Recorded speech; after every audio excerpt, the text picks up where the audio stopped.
السلام علیکم ورحمۃ اللہ وبرکاتہ۔ معزز سامعین، امید ہے خیریت سے ہوں گے اور آپ نے واقعہ غدیر خم کا جو پس منظر تھا اس پر مبنی ویڈیو دیکھ لی ہوگی۔ اس واقعہ غدیر خم کے اندر آپ صلی اللہ علیہ وسلم کی جو نصائح تھیں، جو نصیحتیں تھیں، جو آپ کا خطبہ مبارک تھا، اس کے اندر ایک جملہ ہے من کنت مولاہ فعلی مولاہ۔ ہمارے ہاں ایک طبقہ وہ ہے جو اس جملے کو بنیاد بنا کر یا اس میں موجود لفظ مولا کو بنیاد بنا کر یہ دعویٰ کرتا ہے کہ اس سے سیدنا علی المرتضیٰ رضی اللہ تعالی عنہ کی خلافت بلا فصل ثابت ہوتی ہے۔ دیکھیے، لفظ مولا یہ لغت کے اعتبار سے بہت سے معنی میں استعمال ہوتا ہے۔ اہل لغت نے اس کے بہت سے معنی لکھے ہیں۔ ان معنی میں سے کوئی ایک معنی بھی یہ ثابت نہیں کرتا کہ اس سے مراد خلافت بلا فصل ہے۔ پھر اس لفظ کا یہ معنی کہ خلافت بلا فصل مراد ہے اس لفظ سے، یہ معنی وہاں پر موجود صحابہ کرام میں سے کسی صحابی نے بھی مراد نہیں لیا، حتیٰ کہ خود سیدنا علی المرتضیٰ رضی اللہ تعالی عنہ نے بھی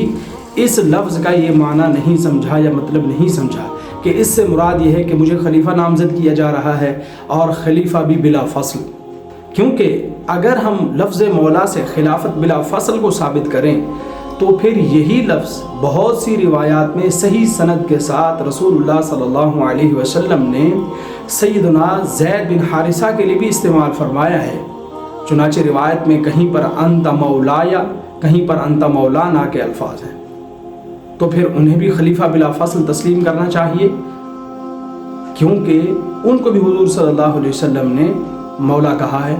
جبکہ سیدنا زید بن حارثہ کو اس لفظ کی بنیاد پر کوئی بھی خلیفہ نہیں کہتا۔ خلیفہ بلا فصل تو دور کی بات ہے، کوئی بھی خلیفہ نہیں کہتا، کیونکہ اس لفظ کا یہ معنی ہی نہیں ہے۔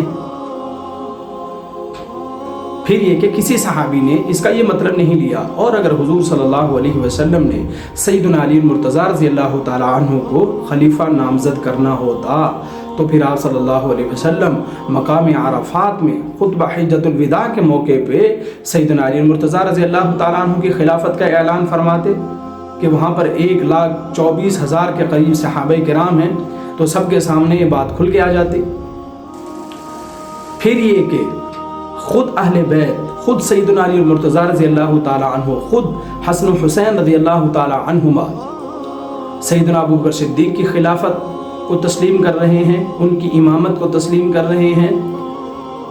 حضرت عمر فاروق کی خلافت و امامت کو تسلیم کر رہے ہیں، ان کے ہاتھ پہ بیعت کر رہے ہیں، سیدنا عثمان غنی رضی اللہ تعالی عنہ کو خلیفہ تسلیم کر رہے ہیں اور ان کی امامت کو تسلیم کر رہے ہیں۔ یعنی خود تمام اہل بیت بغیر کسی اختلاف کے حضرت ابوبکر صدیق کی امامت و خلافت بلا فصل کے قائل ہیں، پھر حضرت عمر فاروق کی خلافت کے، پھر حضرت عثمان غنی کی خلافت کے۔ انہوں نے کوئی اختلاف نہیں کیا، کیونکہ ان کو پتہ تھا اس لفظ کا یہ معنی ہے ہی نہیں۔ اور یہی بات جب حضرت حسن مثنیٰ رضی اللہ تعالی عنہ سے پوچھی گئی، جو کہ حضرت حسین کے داماد بھی ہیں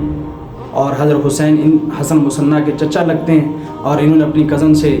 ان کا نکاح ہوا تھا، ان سے پوچھا گیا کہ غدیر خم کے موقع پہ رسول اللہ صلی اللہ علیہ وسلم نے حضرت علی رضی اللہ تعالیٰ کی خلافت کا اعلان کر دیا تھا، تو انہوں نے قسم اٹھا کے کہا کہ ایسی کوئی بات نہیں، اگر حضور صلی اللہ علیہ وسلم سیدنا علی المرتضیٰ رضی اللہ تعالیٰ عنہ کو خلیفہ نامزد کرنا چاہتے تو اس بات میں کوئی ابہام نہ چھوڑتے، یعنی کلیئر کٹ بات کرتے کہ علی کو میں خلیفہ بنا رہا ہوں،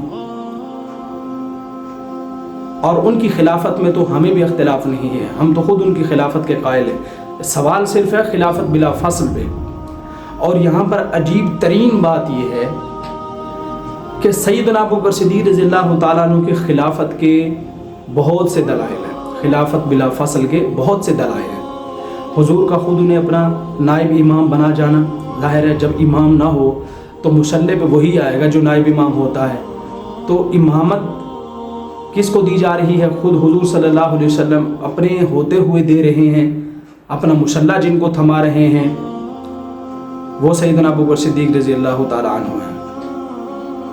پھر تمام صحابہ کرام نے بیعت کی سیدنا ابوبکر صدیق رضی اللہ تعالیٰ عنہ کی۔ اسی طرح اور دلائل ہیں، خود صحابہ کرام رضی اللہ تعالیٰ عنہ کہتے ہیں کہ